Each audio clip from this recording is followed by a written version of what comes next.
Well, hello and good morning, because it is morning here as I film this.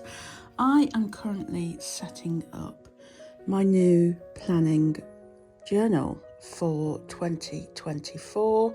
If you saw my last video, you will see how I shared the 3 journals that I will be using in 2024. It's basically this one is for my planning. I have my diary, which is this one, and then I have numerous journals, and they are currently the other side of the room, and I can't move because my tripod's right here, but they are lots of notebooks, same as this one. Today I thought I would set my planning journal up. I would have a quiet hour with my coffee, with my jammy dodger, just taking time to think about what I want to use this journal for, and the important pages that I need to put in here. I've made a little list, look, of the sorts of things that I would like to include in my planning journal. And when I say planning journal, it's not just my plans, my future plans, but I also like to collect what I've achieved. So it's kind of like my achievement journal as well. So in my current one, which if I just reach and drop loads of things as I reach, you can see, this is my current one, you can see that when I've completed a task, I put it in my completed task section of my notebook. For example, this is my November completed tasks, and looking back like that at all the tasks that I've completed makes me feel good, makes me feel productive. It makes me feel that I am making progress towards my big goals. And I started doing this because basically I would go months, maybe even years, and I would look back and think, what is it that you have achieved? You've spent hours sitting at your desk, but you've not achieved anything. I would be wrong, because I would have achieved something, but I was spending so much time just sort of flitting from project to project and not actually finishing anything. So this also helps me complete a project as well, because I can see the progress that I'm making. So I'm currently on December. I've already completed 2 tasks, my video from Sunday, and I wrote a Substack all about burnout and loneliness. That was incredibly vulnerable Substack, but I have put it up there for all subscribers to read. And then this is my page where I do my week ahead, what I would like to achieve in the week ahead. And I think I can tick something off. My YouTube video, setting up a planning journal. That's what I'm doing right now. Okay, so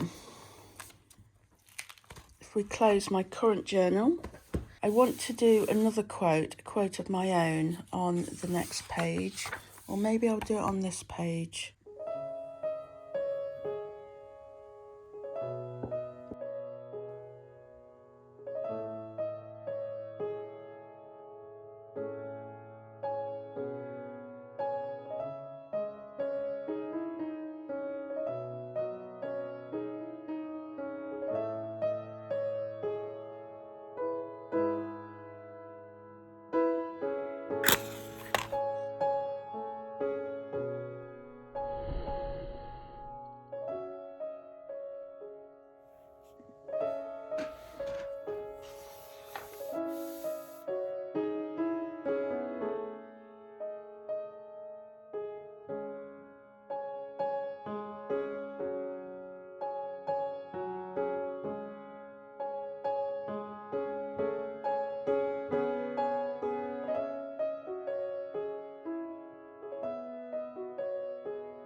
I've just added this.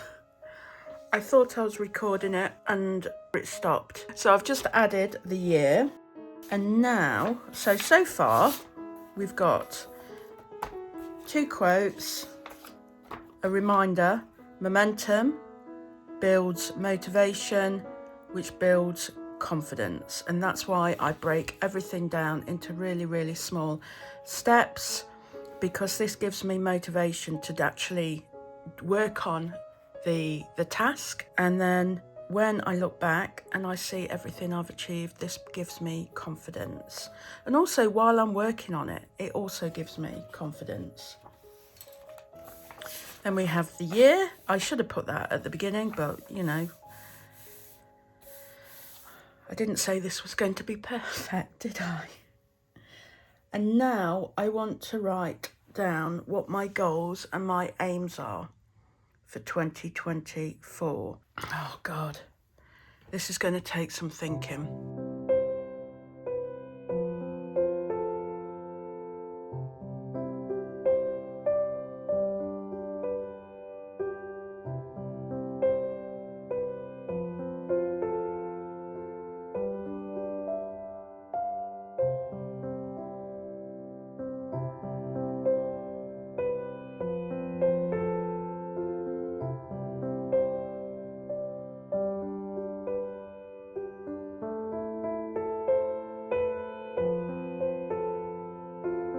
I've been thinking about my writing and creative goals for next year for some time. It coincides with, hopefully, and we're crossing them and touching the old wood, not that I'm superstitious, but hopefully I will have completed my book proposal by the end of this month, and it will go out on submission in January. What happens to that proposal is going to dictate what I can work on for the rest of the year. Because if that proposal is accepted by a publisher, then it's going to take me a lot of intensive time, maybe 3 months intensive time, to actually write the whole book. So what I've written here on the book side of things is very much dependent on what happens with that proposal. If it's out on submission for 3 months, 6 months, whatever, and I'm not getting any bites with it, then at some point I will say, right, that's enough of that. I'm going to publish it myself independently on Amazon and the other places where you can self-publish your book. But I think I'm going to give it, I'm saying these numbers off the top of my head, but I think I'm going to give it at least 6 months out on submission before I say, right, that's enough of that. Let's take back control and let's get it out and self-publish it. So with that being said, I would also like, while that's out on submission, I would also like to crack on with some other projects. But like I say, it's all a little bit up in the air because I'm not too sure what's going to happen with the proposal.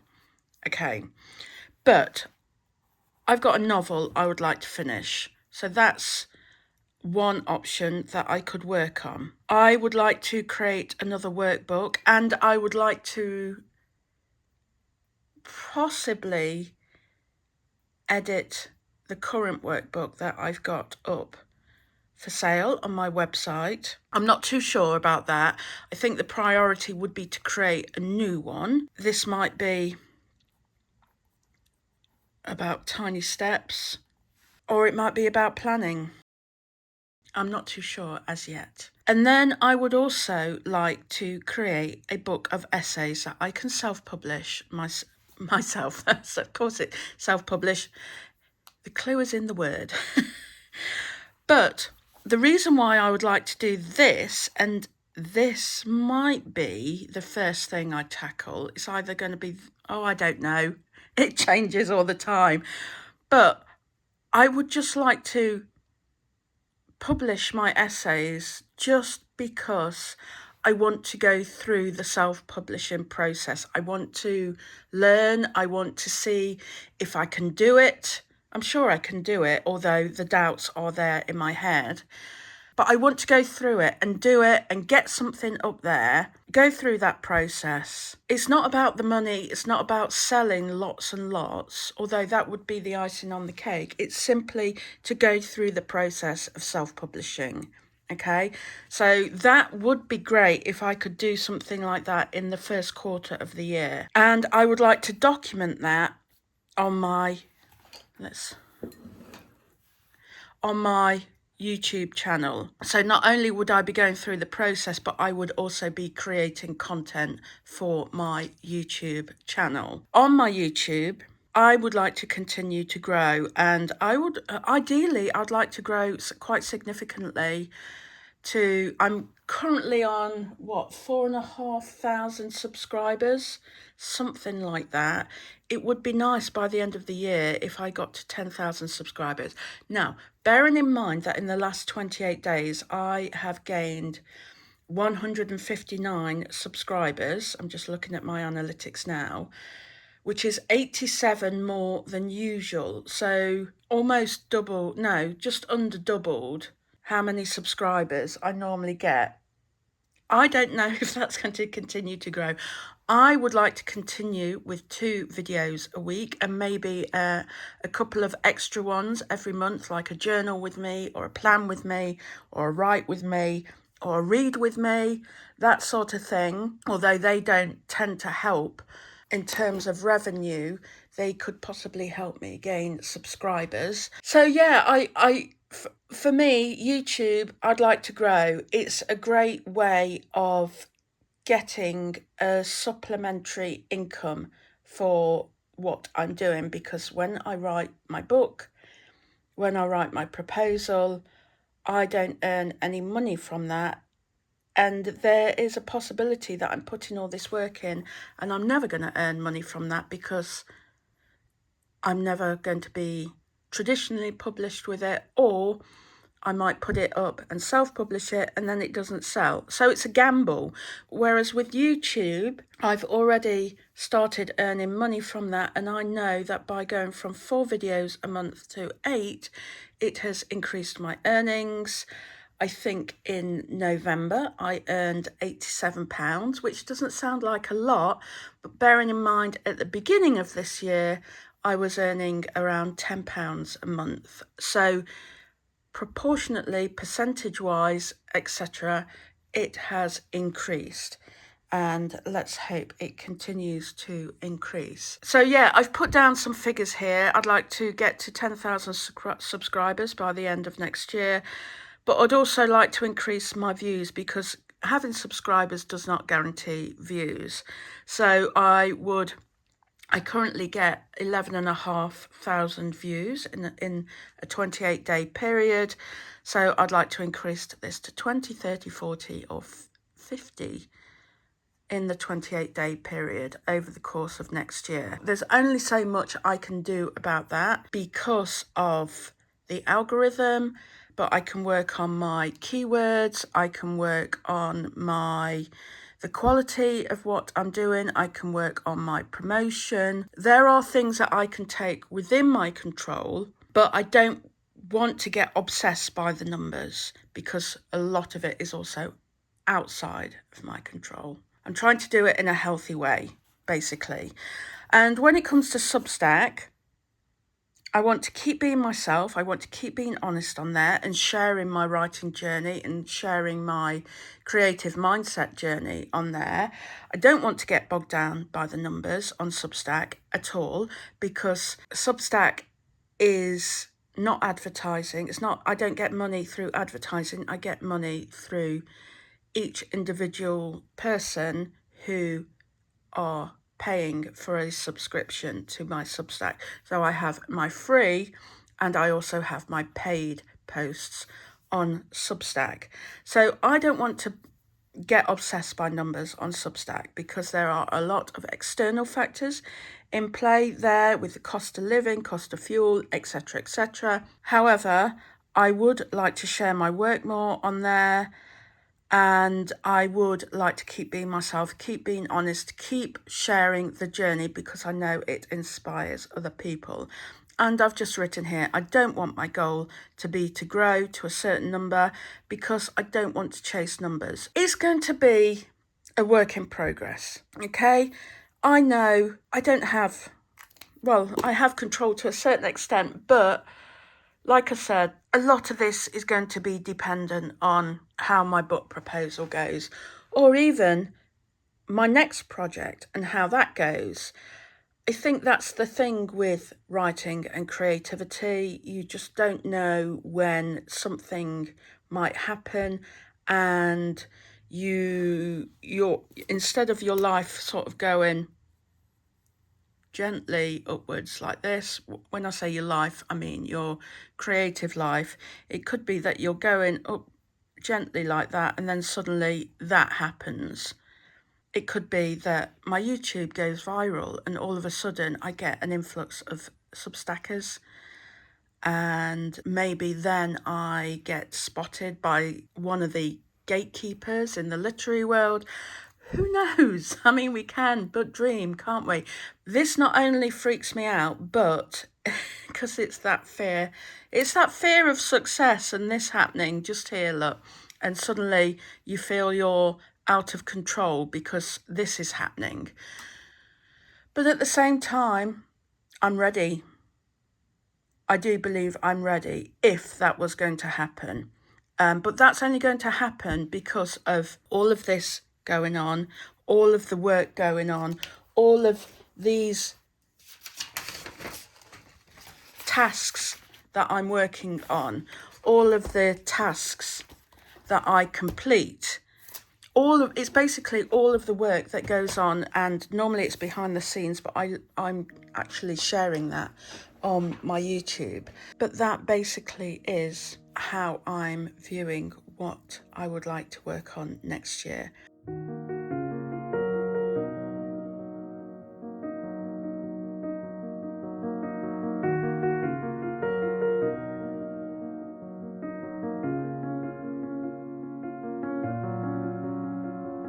Now, as you can see, I've turned the planner over and I am going to open it from the back, because this, and I haven't shown this from my current planner, project planner, what do I call it? However, at the back, I record my income, and I also have an Excel spreadsheet for this, but I like to record how many workbooks I sell in a month, how many of my masterclasses that I have both of these on my website, how many of them I sell within a month, because again, it helps build that momentum. It helps me. It's not all about the earnings, it's about showing how far I have come to myself. It's proof to myself that I'm doing this and that things are growing and what I'm doing is working. At the moment, I'm simply going to put, and what I might do is have my totals for each month here. As you can see, I'm not worried about how neat it is. I simply do it freehand. And then over these pages, I will write January, and I will write in, I might put it on this page actually, because these pages are quite thin. So I might do January here, and I will write down what my total is from YouTube, what my total is from my workbooks, what my total is from my Substack and my masterclasses, and then anything else that I create can go underneath there. And what I would also like to do, actually thinking about it, is, and this goes against everything I've just said on the previous section where I said I'm not going to worry about the numbers on Substack, but I would like to track my stats. So at the end of each month, I will just look at what my YouTube numbers are And we have like subscribers, views, and is there something else? There's watch time as well, but it's mainly subscribers and views. And then on my Substack as well, I will just record how many free and how many paid I have. So we'll just write in, I'll do it in the order that YouTube does it. So they do views and they do subscribers. So it's very basic, very simple, but again, it just shows me that I'm making progress, or not. It could be that I lose a lot of subscribers. It's just keeping an eye on things and seeing where I am. Notice I haven't put Instagram down here. There's no point tracking my Instagram numbers at all. They don't move or they simply go down. I'm just not on there very much. So that's pretty much how I set up my planning journal or achievement journal. So we'll just have a very quick flick through. A couple of quotes there. A reminder here. The year. My brainstorm of what goals and projects I would like to focus on. I mean, I'm also going to have income goals as well, but I don't know what they are yet. And I don't know if I'm going to put them on YouTube or not, but I will have income goals as well. I'll probably put them on my Substack for paid subscribers, actually, because I feel quite vulnerable sharing that sort of thing.